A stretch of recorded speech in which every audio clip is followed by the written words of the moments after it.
जब्त का अहद भी है, शौक का पैमाना भी। जब्त का अहद भी है, शौक का पैमाना भी। अहद ओ पैमा से गुजर जाने को जी चाहता है। दर्द इतना है कि हर रग में है महशर बरपा, और शकूं ऐसा कि मर जाने को जी चाहता है। बड़ी चर्चा एकाएक, और चर्चा इतनी गंभीर शुरू हो गई कि लोग कहने लगे कि क्या चिराग पासवान ने सम्राट चौधरी के सपने को चकनाचूर कर दिया है। और एक बड़ी खबर देश के सामने आ रही है, और खबर यह है कि पीएम मोदी देश में महिला आरक्षण लागू कर सकते हैं। तो आज सियासत में इन्हीं दो खबरों को समझिए। प्रणाम, मैं हूं चंदन झा और आप देख रहे हैं प्रत्यंचा। देखिए, दिल्ली से पटना पहुंचने पर मीडिया से चिराग पासवान ने बात की, और बात में बहुत कुछ और बड़े हिंट भी दे दिए। और आप सभी जानते ही हैं कि नीतीश कुमार राज्यसभा के लिए उनका ये हो चुका है, वह चुनाव जीत चुके हैं और अब दिल्ली जाएंगे। वैसे नीतीश कुमार इन दिनों यात्रा पर हैं, अलग अलग जा रहे हैं, अलग अलग जिलों में जा रहे हैं। और अब समझिए कि घड़ी में जैसे टिक टिक टिक, तो वही हाल है बिहार के राजनेताओं का, एनडीए के राजनेताओं का, विपक्ष का भी। आप देखे थे ना कि कल ही हमने खबर की थी, आप देखे भी होंगे प्रत्यंचा पर, नहीं देखे होंगे तो देख लीजिएगा कि विपक्ष ने एक बड़ा दाव चला है, और उस दाव में ललन सिंह सवर्ण, उसमें भी भूमिहार को मुख्यमंत्री बनाने की मांग कर दी है। तो कहा जा रहा है कि बहुत बड़ी चाल है विपक्ष की। खैर चलिए, मतलब एनडीए को उलझाने की कोशिश, हम इस पर बात कर चुके हैं। आप अगर नहीं देखे होंगे तो वीडियो उपलब्ध है, जाकर देख सकते हैं, या फेसबुक पर आप देख रहे हैं तो वहां भी उपलब्ध है चीजें। अब सवाल यह है कि क्या हिंट दिए हैं चिराग पासवान ने, और चिराग पासवान ने जो हिंट दिए हैं वो समझने की बात है। और अब बस कहा जा रहा है कि बस कुछ ही दिन, अब कुछ ही मतलब कभी भी नाम का ऐलान हो सकता है कि बिहार का अगला मुख्यमंत्री कौन होगा। और लगभग बातें यह स्पष्ट है कि भाजपा का से ही कोई मुख्यमंत्री होंगे। हालांकि चिराग पासवान ने जो मीडिया से बातचीत की, उस बातचीत में उन्होंने जो कहा है, कई मसले पे उन्होंने बातचीत की है, कई मसलों के बारे में कहा है। उन्होंने कहा कि देखिए, बहुत जल्द इसकी घोषणा कर दी जाएगी, और मोटा माटी लगभग जो कौन सीएम हो सकता, कौन डिप्टी सीएम हो सकता, किस पार्टी का मुख्यमंत्री होंगे, लगभग मोटा माटी बात जो है 5 जो घटक दल हैं एनडीए में हो गई है, और कई दौर की बातचीत चल रही है। सब कोई मिल बैठ कर बात को हम लोग रखेंगे, और एक इस बात की घोषणा की जाएगी। ये बात कहा है किसने? तो चिराग पासवान ने। और चिराग पासवान ने कहा है कि कैसे कैसे क्या होगा, सरकार का क्या स्वरूप होगा, क्या होगा, बहुत जल्द इसके बारे में सबको बता दिया जाएगा। लेकिन एक सवाल आया था उनके सामने, चिराग पासवान के सामने, और उस सवाल को जो उन्होंने ट्विस्ट किया या जो कहा, वह कहीं ना कहीं आपको आपके कान खड़े कर देते हैं। और सियासी गलियारों में जो है, आपको ऐसे लोगों को जो पॉलिटिकल खबरों पर नज़र रखते हैं, उनके कान जो है खड़े हो गए हैं। और कहा जा रहा है कि जिस तरीके से जवाब दिया चिराग पासवान ने, वह कहीं ना कहीं सम्राट चौधरी के सपने को चकनाचूर करने जैसा है। अब आप जो दर्शक देख रहे हैं वह बताएंगे कि क्या वाकई में सम्राट चौधरी का सपना चकनाचूर हो जाएगा। क्या है, चिराग पासवान से जब मीडिया के साथियों ने, पत्रकारों ने सवाल किए, और उन्होंने कहा कि पूछा उनसे, चिराग पासवान से, कहा कि बिहार में अब कौन मॉडल चलेगा, सम्राट मॉडल चलेगा। तो इस पर उनका जवाब था, बहुत ध्यान से सुनिएगा, समझने की कोशिश कीजिएगा। इस पर कहते हैं चिराग पासवान कि देखिए, सम्राट चौधरी बिहार के गृह मंत्री हैं, उप मुख्यमंत्री हैं, डिप्टी सीएम हैं। एक गृह मंत्री के तौर पर उन्होंने बहुत अच्छे काम किए हैं सम्राट चौधरी ने, इसमें दो राय नहीं है। लेकिन जो सरकार बनने जा रही है, जो बदलाव जिसकी आहट है, उसमें क्या भूमिका होगी सम्राट चौधरी की, यह कहना मुश्किल है। तो ये जो शब्द हैं चिराग पासवान के, वो बहुत बड़ा इशारा कह सकते हैं। अब इशारे की बात करेंगे, देखिए चिराग पासवान के शब्द कुछ और हो सकते हैं, एक आध हम मायने और मतलब समझाने की कोशिश करते हैं इस कार्यक्रम के माध्यम से, और वही हम आपको बता रहे हैं कि ये जो मुश्किल जो शब्द का इस्तेमाल किया, इसी से लोगों के कान खड़े हो गए हैं कि आखिर क्या यही बात जो विजय चौधरी ने जो कही थी, मतलब मुख्यमंत्री के कंधे लगातार जो सम्राट चौधरी को आगे कर रहे थे, लोगों को प्रणाम करवा रहे थे, उनके कंधे पे हाथ रख रहे थे, पीठ पर हाथ रख रहे थे, उस समय जो तस्वीर उभरी थी और फिर विजय चौधरी ने जो बातें कही थी, तो क्या उसी बात को चिराग पासवान ने आगे बढ़ा दिया है? और क्या इससे हम यह कह सकते कि जो सपना है सम्राट चौधरी का, वो चकनाचूर हो जाएगा?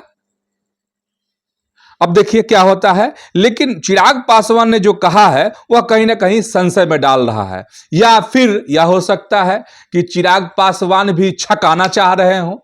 छका माने भाजपा नहीं छका रही है, नीतीश कुमार भी छकाते नहीं है, एकाएक कोई नाम का ब्लास्ट बता दी, फलाना बनेगा, ये नहीं ब्लास्ट हुआ कि नहीं अभी पिछले दिन सियासी बला मैंने क्या हुआ था उसमें, हम एक कौन जाएगा राज्यसभा, कौन जाएगा, एक बार लगे नीतीश कुमार खुद अपने जाएंगे, हुआ कि ना?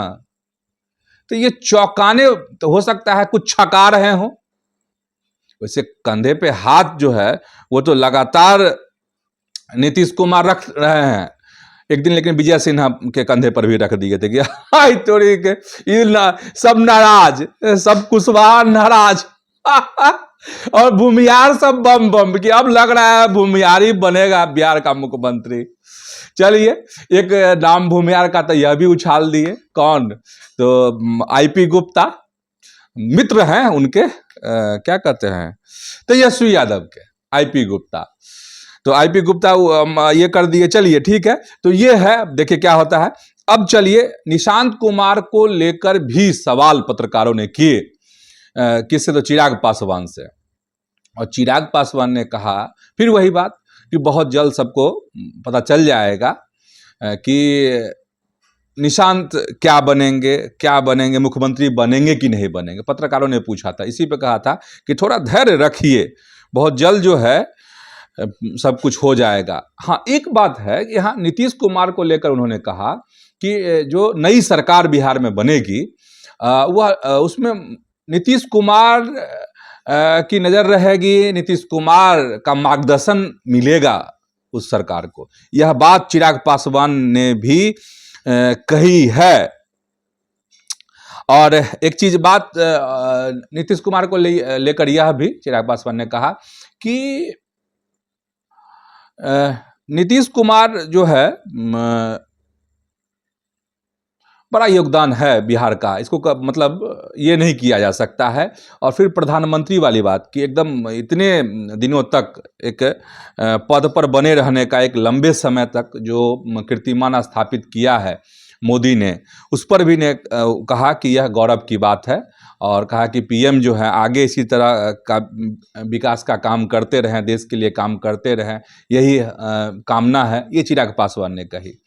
तो ये कुछ खास बात चिराग पासवान को लेकर और उनके बयान हैं। और अब लग रहा है जिस तरीके से उन्होंने बातें कही है, और चिराग पासवान कह रहे हैं तो मायने है। चिराग पासवान जो हैं हल्के फुल्के नेता नहीं हैं, एनडीए के अहम सहयोगी दलों में से हैं चिराग पासवान, और चिराग पासवान को मैं भी एक गंभीर नेता के तौर पर देखता हूं। ऐसे ही चिराग पासवान फुहर बात करने वाले में से नहीं है। चिराग पासवान अगर कुछ कह रहे हैं तो उसके मायने हैं, और चिराग पासवान तो कहता ही है, लोग देख रहे हैं दनादन उनकी पार्टी आगे बढ़ रही है और आगे बढ़े। चलिए ठीक है, अब दूसरी खबर की तरफ हम चलते हैं आपको। और जो दूसरी खबर है, क्योंकि सम्राट की चर्चा हम लोग कर रहे थे, तो सम्राट चौधरी ने बड़ी नीतीश कुमार की जबरदस्त तारीफ की है।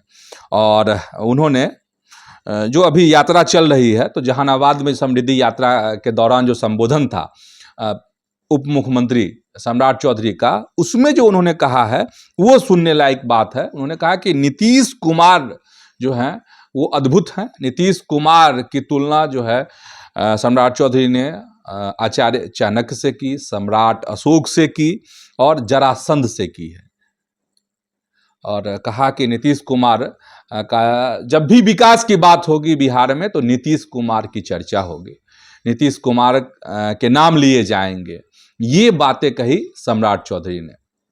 अब इसको लोग दो तरह से देख रहे हैं। हम तो यही देख रहे हैं कि वाकई में नीतीश कुमार ने विकास किया है और उससे अभिभूत वाली बात हम उस चश्मे से देख रहे हैं। लेकिन कुछ लोग देख रहे हैं कि नहीं, मस्का लगा रहे हैं नीतीश कुमार को कि सीएम वाली जो कुर्सी है वो कहीं सरक नहीं जाए।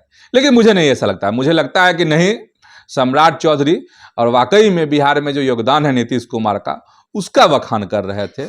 और सही में जब इतिहास लिखा जाएगा इस कालखंड का, तो उसमें स्वर्ण अक्षरों में नीतीश कुमार का नाम होगा। इससे कोई इनकार नहीं कर सकता है। और यही बात शायद कह रहे थे सम्राट चौधरी नीतीश कुमार के बारे में। अब हम खबर आ रहे हैं, बहुत बड़ी खबर आपको बता रहे हैं। और बड़ी खबर ये है, देखिए 5 राज्यों में असेंबली के चुनाव है, विधानसभा चुनाव होने वाले हैं। अब उसमें केरल है, पुडुचेरी है, तमिलनाडु है, असम है और पश्चिम बंगाल है। 5 राज्यों में विधानसभा के चुनाव होने हैं। इस बीच जो खबर आ रही है वह खबर चौंकाने वाली खबर है। चौंकाने वाली खबर ये है कि नरेंद्र मोदी, पीएम मोदी एक बड़ा सियासी दांव खेलने वाले हैं। कहा जा रहा है कि बहुत जल्द हो सकता है ऐसा कि महिला आरक्षण देश में लागू कर दिया जाए। और महिला आरक्षण की अगर हम बात करेंगे तो आप सबको याद होगी वो बात कि साल 2023 में जब यह कानून पारित हुआ था लोकसभा और राज्यसभा विधानसभाओं में महिलाओं को लेकर, कि 33% आरक्षण का प्रावधान किया गया था, याद होगा। उस समय में यह बात सामने आई थी कि जब जनगणना होगी, नई जनगणना होगी और फिर परिसीमन होगा, इसके बाद महिला आरक्षण लागू किया जाएगा। और मतलब 33% जो रिजर्वेशन है, चाहे वो विधानसभा के लिए हो या फिर लोकसभा राज्यसभा के लिए, तो वह तब लागू होगा। लेकिन खबर बड़ी इसीलिए यह हो रही है क्योंकि 5 राज्यों के विधानसभा सामने में होने हैं अब। और इस बीच में आ रहा है कि एक बड़ा सियासी दाव ये हो सकता है और मोदी महिला आरक्षण लागू कर सकते हैं। अच्छा, महिला आरक्षण अगर लागू होता है देश में तो क्या होगा, तो उसके बारे में थोड़ा सा 1-2 लाइन में आपको बता देते हैं कि लोकसभा की जो वर्तमान में सीटें हैं वो 543 है, और 543 है तो ये सीटें बढ़ जाएंगी कितना, 816 हो जाएंगी। मतलब देश भर में सांसदों की जो संख्या है, लोकसभा के सांसदों की संख्या, वह 816 हो जाएगी। और 33% जो है महिलाएं इसमें चुनकर जाएंगी। तो ये बड़ा क्रांतिकारी कदम होने वाला है। कानून पारित हो चुका 2023 में, हम आपको बता ही दिए। और कहा जा रहा है कि नई जनगणना अभी चूंकि हुई नहीं है, पूरे होने वाली है, तो नई परिसीमन का भी काम बाकी है। तो कहा जा रहा है कि 2011 की जो जनगणना है उसके आधार पर ही इस आरक्षण को लागू किया जा सकता है। अगर ऐसा हो जाता है तो ये मास्टर स्ट्रोक होगा बीजेपी का। 5 राज्यों के जो चुनाव हो रहे हैं, आप समझ जाइए कि कितना बड़ा तूफान खड़ा हो सकता है। मतलब महिलाओं को अपनी तरफ करने के लिए ये भाजपा बड़ी चाल चल सकती है, केंद्र की सरकार चल सकती है। इस तरह की खबर दिल्ली से आ रही है। हालांकि अभी आधिकारिक घोषणा इस बात की नहीं हुई है, लेकिन एक समझिए कि बड़ी संभावना है कि देश में यह कानून जल्द से जल्द लागू हो जाए। तो फिलहाल आज की सियासत में इतना ही। यूट्यूब को आप देखिए, सब्सक्राइब कीजिए प्रत्यंचा को वहां पर, और फेसबुक पर पेज को आप लाइक कीजिए, प्रत्यंचा का जो पेज है। और खबर कार्यक्रम बढ़िया लगा हो प्रोग्राम, तो आप जरूर इस वीडियो को लाइक कीजिए, शेयर कीजिए। तो इतना ही आज, धन्यवाद, प्रणाम।